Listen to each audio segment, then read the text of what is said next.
I am getting ready for a quilting retreat that I will be giving a lecture at here in my small community. It is going to be on different types of applique, specifically wool applique. I've been invited to teach at this retreat for the last 6 years and have thoroughly enjoyed it. So stay tuned. Welcome to my library. I have a lot of books. I love to read. I love to read historical fiction. I love cookbooks. I love poetry. I love self-help books. I love quilting books. And today I would like to tell you about 5 of my favorite quilting books. But first I want to share with you a wonderful Valentine I got this week.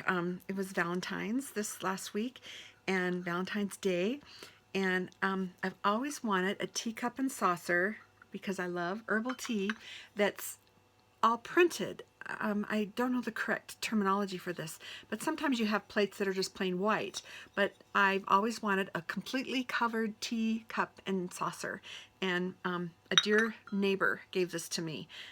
I went out to the car to get in the car to go to work on Valentine's Day, and this was hanging over my side mirror in a bag that I was totally surprised and shocked. It was a dear thing. It brought tears to my eyes. She's such a sweet neighbor. Thank you, Kathy. Let's see if I can get that back there without breaking it. Okay, my 5 favorite quilting books. First one, The Civil War Diary Quilt by Rosemary Youngs.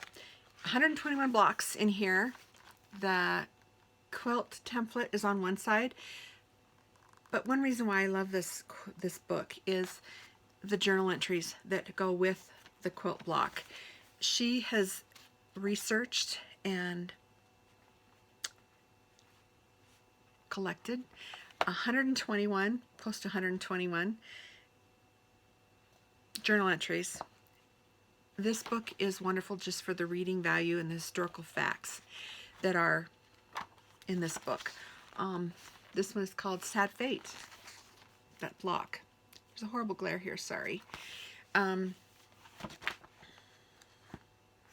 Bidding goodbye. These letters and journal entries were from sweethearts or just mothers who made journal entries wondering about their sons, their husbands, their women, their sweethearts, their nephews. Such a sad time in our history, but what we've learned from it is incredible. Very, very well written book. Lots of history, lots of good reading in this book. The Civil War Sewing Circle by Kathleen Tracy.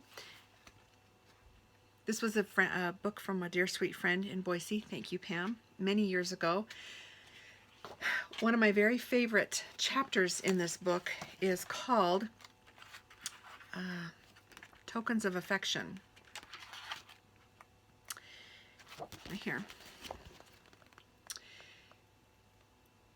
During the Civil War time, they did not have media like we do. They didn't have technology like we do. They didn't have Facebook. They didn't have cell phones. They didn't have pagers. They didn't have Twitter. They didn't have nothing like we have now. Literally, the mail. And even then, I wonder how mail got to certain soldiers. If it was just, I know it was hand carried, but without a street address, how did they know where that soldier was, what camp he was in, if he was alive, if he was dead? Anyway, Tokens of Affection.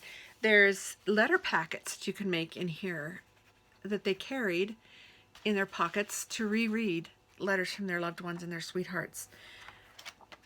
I can't even imagine. I just can't imagine what those soldiers went through. But this book is also full of pictures and stories from the Civil War time era that's good for reading history. Barbara Brackman's Civil War Sampler. There's 50 quilt blocks in this book. She is quite the expert on Civil War history, Civil War reproduction fabrics. Ladies' Aid Society quilts. This book would be great for a block exchange. If you're thinking about doing a block exchange, and it doesn't even have to be in Civil War fabrics, but this book would be great for a block exchange. Most books, quilting books, obviously have the patterns and whatnot. This book had also Civil War history in it, and I love history. The next book, it'd be perfect for a block exchange. The 4x5 Quilt Block Anthology. Anthology stands for a study in something. This book has 182 blocks that are 4x5. Most of the time, our blocks, as quilters, we want them square, are 3x3, 8x8, 6x6. They finish certain sizes. This book, they finish 4x5. And there's a multitude of reasons. It gives variety. It adds interest to your quilt. If I am making a small doll quilt for my granddaughters, I think this would be one I would go to create something that's smaller and not perfectly square. Sometimes our quilts are 90 by 90. Sometimes they're longer than they are wide. This book would help design quilts that are those different and difficult sizes. The corners, I mean, some of these are just, it's one block per page. Honeycomb, endearing block. I love this book. I am going to take it down and have it spiral bound so I can lay it flat near my sewing machine and my cutting mat and my cutting table out in my studio. Baby bows. I love this block. I love all the blocks in this book. This book is fairly new to me. I think I bought it about 3 months ago, so I am enjoying this book. And the last book I want to tell you about, sadly, is out of print. This was from, I want to say, about 1986, and it was so popular that I think you can get it. When I looked at this up on Amazon, you can get it, but it's a special reprint, and they only do so many at a time. Harriet Hargrave's From Fiber to Fabric. I am a fiber snob. I will admit it.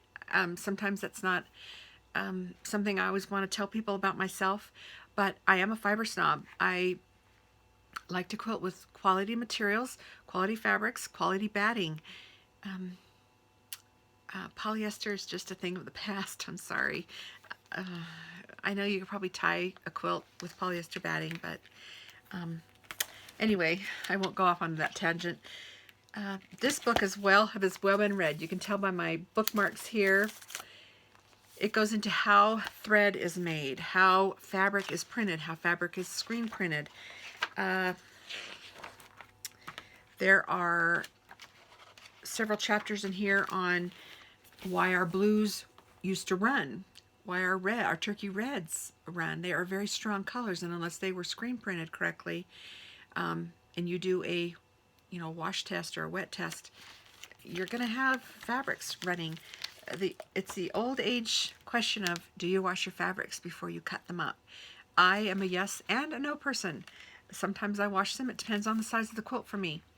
If it's a very small quilt with small pieces, you bet I am washing those fabrics, and I'm going to starch them to death before I start piecing with them so that they keep their shape. There's also a section in here in the back on making batting, how batting is scrimmed, how batting is made.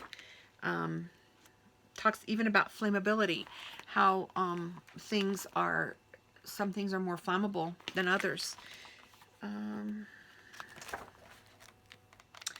Good reference. The very last chapter is Care of Your Quilts.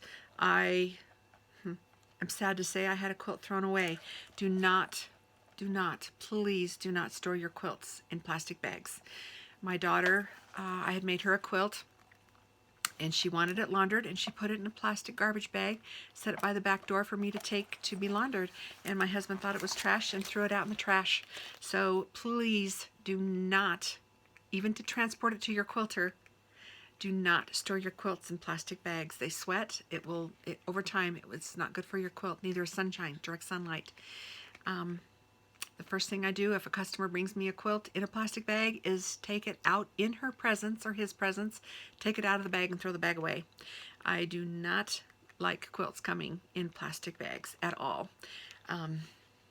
make yourself your own project bag, and it would be much better. I learned the hard way by losing a quilt to the trash after I quilted it and gave it to her as a Christmas gift, and it got whisked away in the garbage. So hope you enjoyed these books. This one, of all of them, I think if you found at a tag sale, a library book sale, even on Amazon used, would be well worth the money that you bought, that you pay for it, excuse me. Anyway, happy reading. Read something today.